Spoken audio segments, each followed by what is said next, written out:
Your Excellency, Mr. Sufyan Hamed, Minister of Finance and Economic Development of Ethiopia, and our gracious host, Mr. Osorio, Nestor Osorio, President of ECOSOC, welcome back to Ethiopia, the land that gave your own country some of its richness, coffee.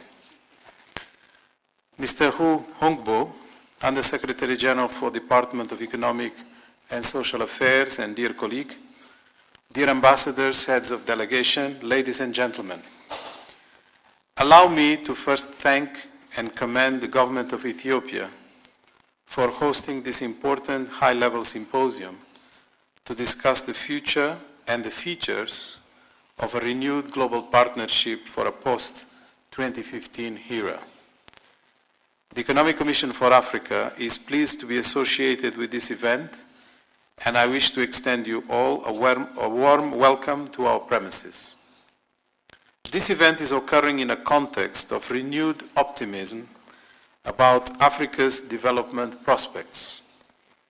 The discourse has shifted from Africa as a hopeless continent to Africa as a vibrant frontier market and an emerging pole of growth. On the economic front, the continent's unprecedented growth over the past decade has been remarkably resilient to the global economic crisis. Between 2000 and 2009, 11 African countries grew at an annual rate of 7% or more, which is considered sufficient to double their economies in 10 years. Africa's collective GDP, at over $2 trillion today, is roughly equal to Brazil's or Russia's and larger than India's. Despite the sovereign debt crisis in Europe and the subdued growth in North America and Japan and a slowdown in BRICS, Africa's medium-term growth prospects remain strong and social and political indicators have also improved. The continent has experienced significant achievements in primary enrollment, gender parity in education, and other MDG indicators. The prevalence and incidence rates of HIV/AIDS have declined, and maternal deaths have dropped significantly. But despite the continent's economic performance, unemployment remains high, particularly among the youth. Almost a third of children enrolled in primary schools will not complete a full course of study. The gains in HIV/AIDS and malaria have been driven by access to vertical funds. The continent still has the highest maternal and child deaths. Nearly half of the population is considered poor, and Africa MDG progress is below par. There is no doubt that global partnerships can provide the impetus for tackling the key socioeconomic developments challenging the continent.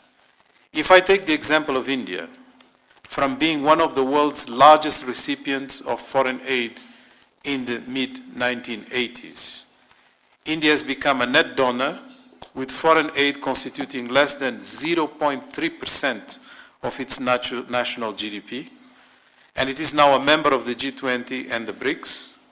The development performance of that country of 1.2 billion is one of the most spectacular of the past 50 years. The country led an agricultural revolution, transforming it into a net exporter of food, doubling its life expectancy and halving its poverty rate. Global partnerships can work for Africa if they are aligned with the strategic vision of the continent and buttressed by a unified continental voice. In contrast, the partnerships that underpin the MDG framework did not go far enough to address some of the daunting challenges facing African countries. The imminent end of the MDG era thus provide an opportunity to revisit and reframe global partnerships, the MDG 8 as we call it, in a way that is mutually beneficial and sustainable. It is in this context that I find the theme of this meeting both relevant and timely. Notwithstanding the significant increase in the volume of aid recorded between 2000 and 2010, the DAC donors are still at 0.39 percentage points below their commitment to provide 0.7% of their global national income in the form of aid to developing countries. The situation is no better for the least developed countries, landlocked developing countries, and small island states, which are unfortunately still highly aid dependent. ODA to LDCs fell to 0.10% of donors' global national income, down from the record 0.11% posted in 2010. So the tendency is for decline. ODA is currently trending downward, due in part to the Eurozone sovereign debt crisis. This situation is projected to continue well into 2016. This phenomenon is occurring at precisely the time when resources are needed to ramp up efforts towards achieving the MDGs by 2015. The timing of the decline in ODA could not have come at a worse moment. Beyond quantitative ODA targets, the development impact of ODA hinges on the quality of aid. Progress is in untying aid, reducing its volatility and unpredictability, has been sluggish and uneven. Invariably, these practices increase the cost of aid and raise legitimate questions about the extent to which ODA is becoming completely concessional. This trend represents a failure in mutual accountability that underlines the global partnership for development envisaged in the MDGs and in development effectiveness agenda. Global trade patterns are also not very encouraging. At the dawn of the adoption of the next set of global development goals, Africa's contribution to global trade remains marginal, around 3%, and largely unchanged since 2000. And Africa's trade is still dominated by primary commodities. Efforts to increase the continent's share of global trade through aid for trade and preferential market access initiatives have yielded mixed results. Aid for trade commitments and disbursements to Africa have increased in the recent years, but disbursements have always fallen short of the commitments. Furthermore, the proportion of developed country imports from Africa, admittedly duty-free, has generally stagnated. These trends are unfortunate, since trade represents an important mechanism for promoting enduring economic growth and employment in developing countries.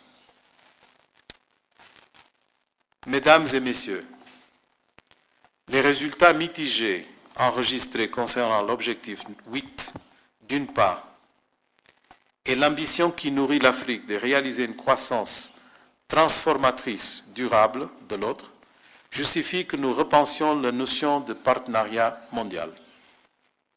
Cela étant, nous devons garder à l'esprit l'hétérogénéité des pays africains. Les pays les moins avancés, les pays en développement sans littoral et les petits pays insulaires en développement sont des groupes de pays ayant des caractéristiques spécifiques. Par exemple, l'accès aux marchés mondiaux est une préoccupation majeure pour les pays les moins avancés en général, tandis que les pays insulaires et les pays sans littoral sont de manière générale particulièrement vulnérables au changement climatique. La déclaration du millénaire a pris acte des besoins spéciaux de ces groupes de pays. Une telle attention particulière doit trouver son expression dans le prochain cadre de partenariat global, qui devra faire encore mieux en ce qui concerne les moyens de financement accessibles aux pays les plus vulnérables. Quelles sont quelques-unes des caractéristiques souhaitables pour un nouveau cadre mondial de partenariat? Les partenariats mondiaux restent indispensables pour répondre à des préoccupations planétaires telles que les changements climatiques, les conflits et l'insécurité, l'instabilité financière, les flux illicites de capitaux ou les menaces qui pèsent sur la santé. Mais les partenaires mondiaux doivent être aussi fructueux et mutuellement bénéfiques. Pour qu'ils le soient pour l'Afrique, il faudrait les axer sur la prise en charge des priorités de développement du continent lui-même. Si chaque pays a ses propres priorités, deux domaines sont communs à la plupart des pays africains: la transformation structurelle et le développement des capacités nécessaires à la mise en œuvre et au maintien d'un programme de transformation. Les partenariats et les financements mondiaux devraient, en dernier ressort, promouvoir l'autonomie et l'autodétermination des États africains, y compris en soutenant le développement des compétences et des technologies, ainsi que l'industrialisation. Un nouveau partenariat mondial doit éviter la logique donateur-bénéficiaire qui sous-tend nombre de cibles de l'objectif 8 et qui renforce la dépendance vis-à-vis de l'aide de nombreux pays en développement, notamment en Afrique. Les partenariats doivent promouvoir en sorte un commerce équitable et des investissements étrangers directs et instaurer la coopération avec le secteur privé local. Parallèlement, les pays africains doivent s'approprier davantage leur programme de développement. Il faudra pour cela que les pays procèdent à une évaluation honnête et critique de leur potentiel de ressources internes et élaborent des stratégies de mobilisation de ces mêmes ressources destinées à la mise en valeur de ce potentiel. La mobilisation de ressources internes n'est pas seulement une affaire de collecte de fonds. Il s'agit aussi de restaurer l'obligation pour l'État de rendre compte à son peuple. Il s'agit de rétablir la responsabilité inversée de l'État vis-à-vis des partenaires du développement, inversion qui a sapé la légitimité et la crédibilité de l'État. La responsabilité mutuelle, les mécanismes de mise en œuvre et des mécanismes favorisant le respect par les firmes multinationales de normes et de règles internationales devraient être des composantes essentielles du futur cadre de partenariat mondial.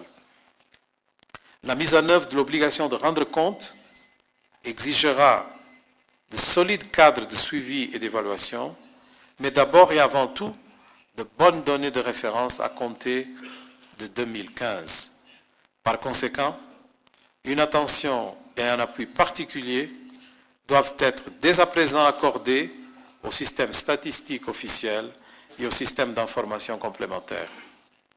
Le nouveau cadre doit prendre en considération les conditions initiales de chaque pays. Ceci est important, car les résultats devront être appréciés à l'égard du chemin parcouru par rapport au point de départ. Nous ne pouvons pas répéter l'erreur méthodologique consistant à évaluer les progrès de chaque pays par rapport à un objectif universel, comme s'ils partaient tous du même niveau. Honorables invités, en conclusion, je voudrais dire quelques mots sur les parties prenantes du nouveau cadre de partenariat mondial. Le futur partenariat mondial devra s'associer de nouveaux acteurs. La liste des intervenants externes devait être complétée en faisant appel à des parties prenantes locales, notamment le secteur privé, les parlementaires, la société civile, les fondations privées, les femmes et les jeunes. En particulier, la voix de la jeunesse doit être entendue sur le plus jeune des continents. À cet égard, il est poignant de vous mentionner l'interrogation d'une jeune femme qui se demande, et je cite, « Comment mes grands-parents, qui appartiennent à l'ère analogique, pourraient-ils décider de mon avenir à moi qui vis dans l'ère numérique ?» Nous ne devons pas renoncer au principe des responsabilités communes, mais différenciées, en particulier en ce qui concerne les changements climatiques. Les gouvernements des pays à revenus élevés doivent donner l'exemple en adoptant des technologies à faible émission de carbone et des modes de production et de consommation durables. Ils devraient également promouvoir un système commercial international plus équitable et améliorer la coordination pour un meilleur système financier. Les pays en développement, quant à eux, doivent faire une utilisation prudente des ressources, mais la bonne gouvernance n'est pas de la responsabilité exclusive des pays pauvres. Les pays riches devraient combattre les flux illicites de capitaux et encourager leurs entreprises opérant dans les pays en développement à avoir des comportements exemplaires. les prix de transfert, pratique qui consiste pour les firmes multinationales à transférer leurs bénéfices dans un pays à faible taux d'imposition vers l'autre, coûtent à l'Afrique plus que l'aide publique au développement chaque année. Aucune autre région n'a autant souffert de la fraude fiscale et du pillage de ses richesses nationales par des sociétés offshore. Ces problèmes mondiaux exigent des solutions multilatérales. Mesdames et messieurs, alors que nous passons à un nouveau programme de développement, dans la détermination à négocier un partenariat mondial et une architecture de financement qui respecte les priorités de développement de l'Afrique, favorise les intérêts mutuels des pays développés et des pays en développement et tiennent de manière crédible toutes les parties responsables de leurs actions. Faute de quoi, nous aurons manqué à notre devoir en tant que dirigeants de nos institutions, de nos communautés et de nos pays. Je vous remercie de votre aimable attention.